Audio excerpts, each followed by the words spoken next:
Subscribe to this podcast to get exclusive access to the after show Shooting the Breeze. Hello and welcome to the Cool Explorations podcast. I am your host, Tony Peters.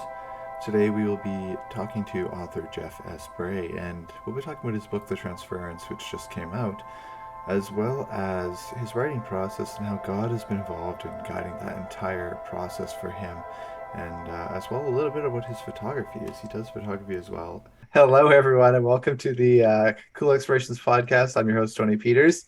Today we're with Jeff Bray again, which he's been on before. We talked about his last book last time. This time we're going to talk about his new book, The Transference. So why don't you briefly remind us about who you are and a little bit about what you do? Okay, I am Jeff S. Bray. I am an author and a freelance writer. So I write during the day for my clients, and then I write during the evenings with my novels. So it seems like I'm always writing, but which is a good thing because writing is what I love. It's feel like what I'm gifted to do by the Lord. So it's a good thing that I love writing because writing is what I do. I've got 4 novels out, including the one that we're talking about today. So that's pretty much writing is my life. It's feel like, as we were saying, that it's feel like what I'm gifted to do. So that's pretty much writing is my life.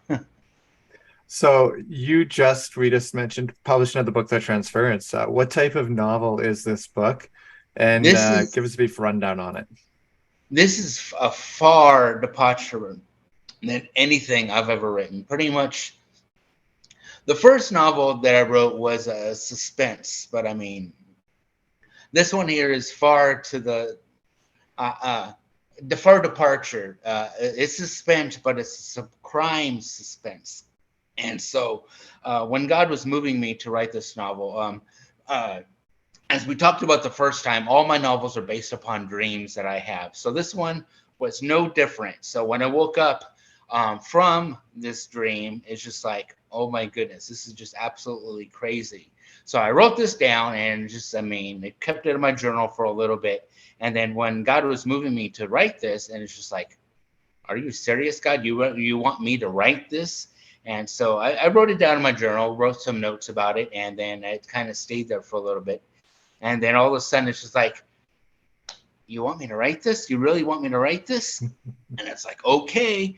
And so I started writing about it, and it's just such a departure because it's a really, in a way, dark novel. It's a crime thriller, is what we started to call it. The publisher kind of made it more of crime suspense. That's what it's labeled as, is a crime suspense, but it's kind of the middle suspense thriller. But it's really darker than what I've ever written. So yeah, it's pretty farther to the left than everything I've ever written. So it's exciting. But Yeah, I mean, it's you had some struggles writing this one. Do yes. you want to tell us a little bit about some of those struggles? Oh, good grief. This one, usually when I write my books, I've always written them during a period of Nanowrimo, which is the National Novel Writing Month. And all my novels are written during this, which is basically a month of November. So all my novels take me a month to write. But this one took me 2 years to write. And the reason why it took me 2 years to write was because of the epilepsy that I have. And right towards the middle of November, I had an epileptic episode. And it took me out. This was probably the strongest epileptic episode I've ever had. And I have focal aware seizures. I don't have the normal type of epilepsy that a lot of people think of when they have epilepsy.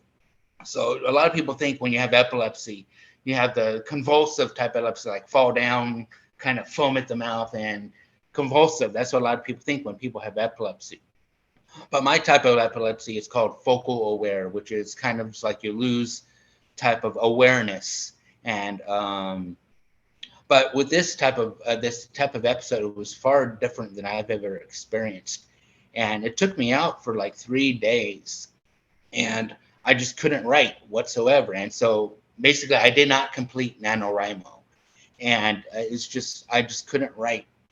And that NaNoWriMo, I didn't complete it. And with this novel, it's just I just couldn't complete it. And it took me over a year to finally get this novel written. And I don't know whether it's just like I just couldn't get focused on it. And I don't know whether it's just the epilepsy kind of kept me away from it, or the subject matter of the novel. I couldn't get back into it, but I just couldn't get back into it. But after a year of writing a little bit here, writing a little bit there, maybe it's just that since I knew that the next NaNoWriMo was starting to come up and I wanted to be involved in it, finally I got it written, edited, and finally submitted to my publisher. That I finally got it written. But I mean, it was just one of the craziest experiences getting into this novel. And then once I finally submitted it, they said, okay, yeah, we got a publishing date for you. And this was, like I said, September. The next publishing date we got for you is in May of 2022. And this was in September. And it's like, May 2022. And this was September 2021. I was like, oh, okay. So so here we are in June. So it took us another month past the publishing date. So it was a crazy road and crazy experience to actually get this book out there. And remind us of where people can find your books and your books online. You can right now. It's just getting out there. It was just published like 2 days ago. To get out there, and so far I've seen it on Amazon and Barnes and Noble. Those are the two places that I've seen it. But normally, when the final book finally gets out there, you can find it pretty much anywhere you can find books online. Yeah, and a lot of stores you go in, you request books, and they all get their books from the same places normally. Yes. Yeah. And you can find it on my website. My website goes to all those booksellers. So jeffsbrayauthor.com, and you can find all the links to all the booksellers. So last time in the after show, we kind of discussed a little bit about your writing process. So why do you enjoy writing so much?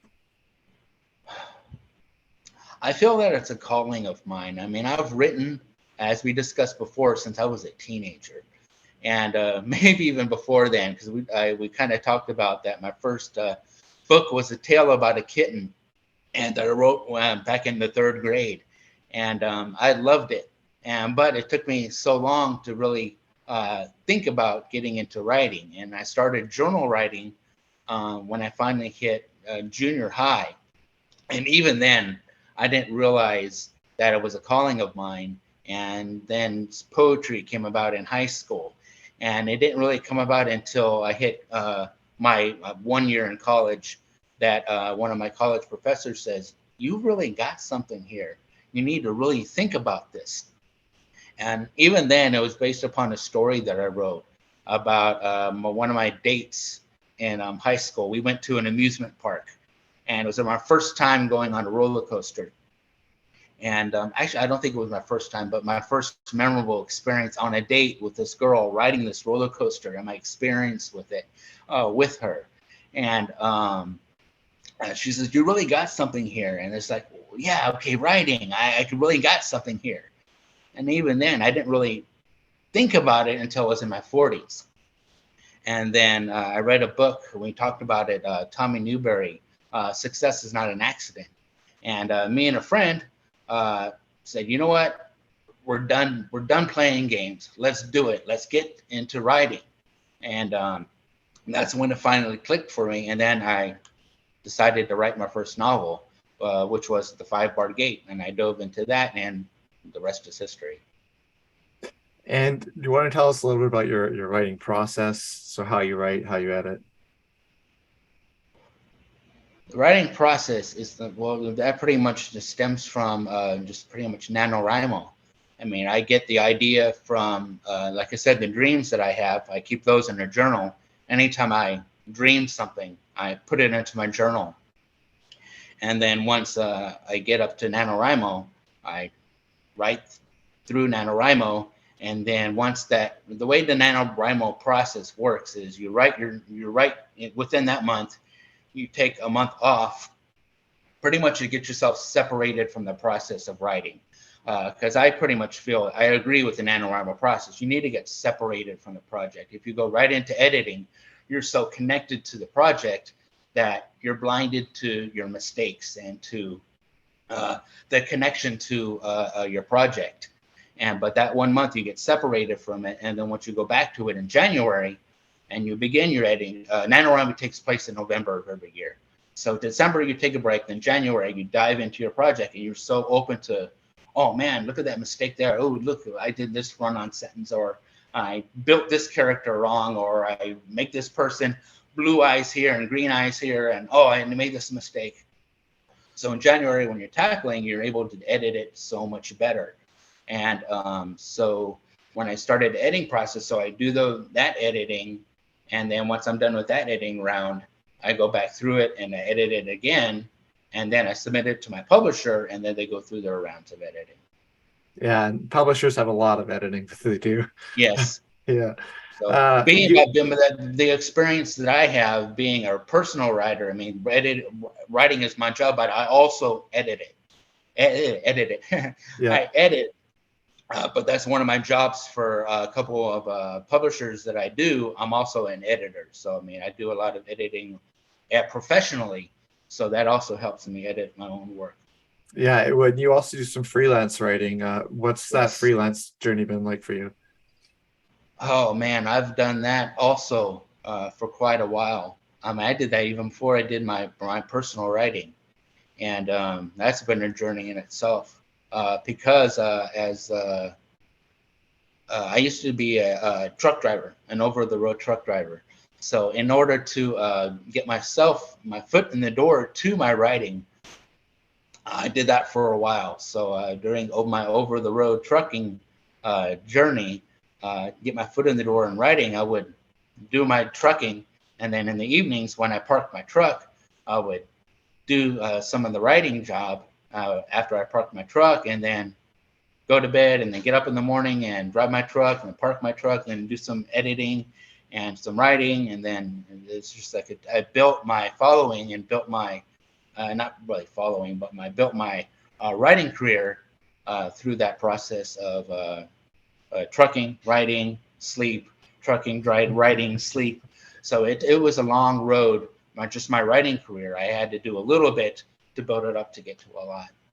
Yeah, and how have you seen God involved in guiding your writing career and your writing process? Wouldn't be.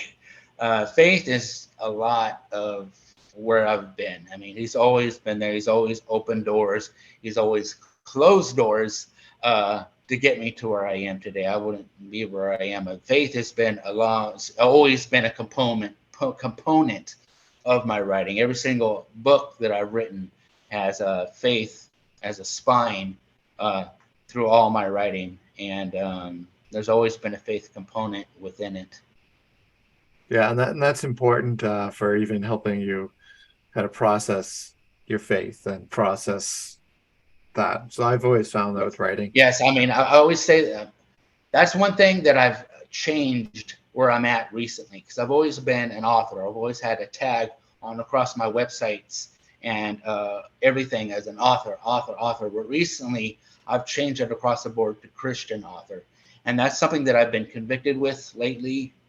And now I've got across the board Christian author, and I really feel that's something that I've struggled with as labeling myself as no, I'm not an author. I'm a Christian author, and I feel that I need to really take a stand with who I am, and I think that has released me personally at identifying who I am. Yeah. Since today, everybody is identifying with who they are, and I feel like that I need to identify with who I am. Yeah. You also enjoy photography. What kind of photography do you do, and what do you like about photography? Most of the stuff is landscape. I don't take anything really major. Landscape is like a big thing. Trees and water and sky.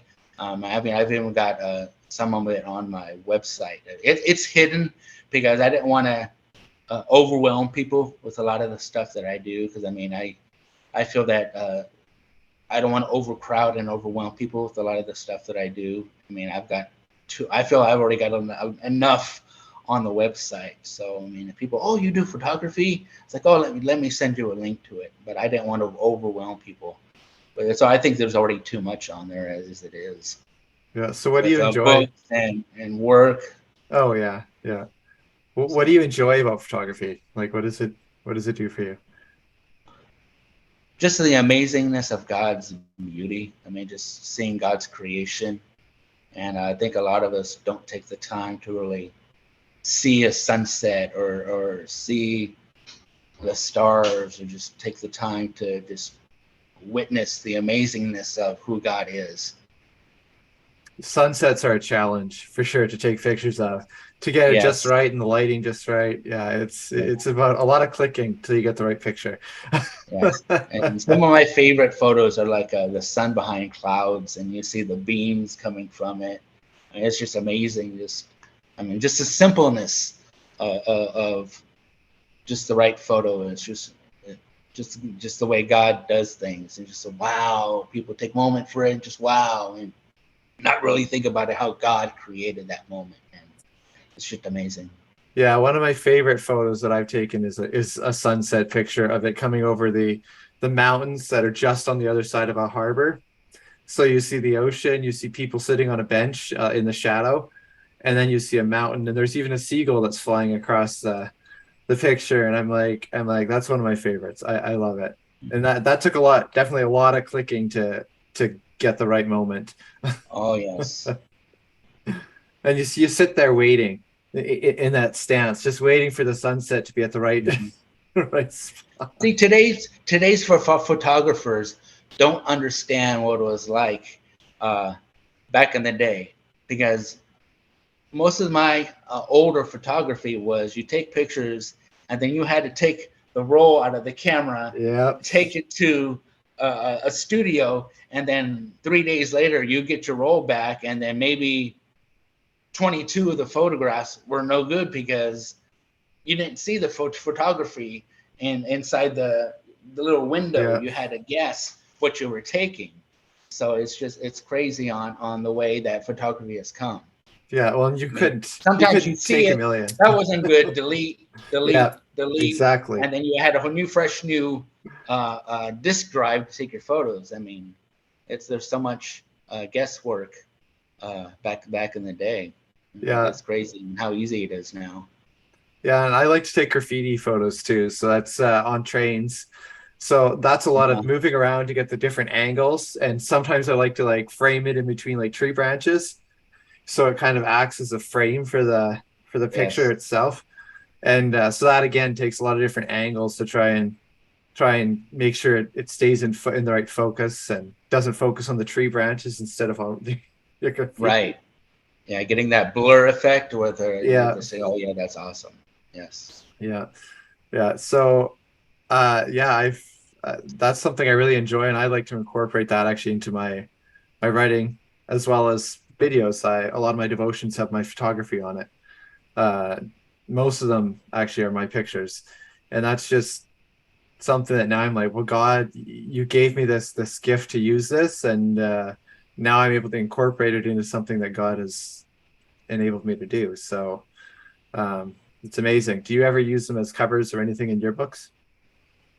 On the covers, the little reminders of who I am. The cover, my wife painted. She does. She's a painter on the side, so she Oh, painted the nice. cover of Little Reminders of Who I Am.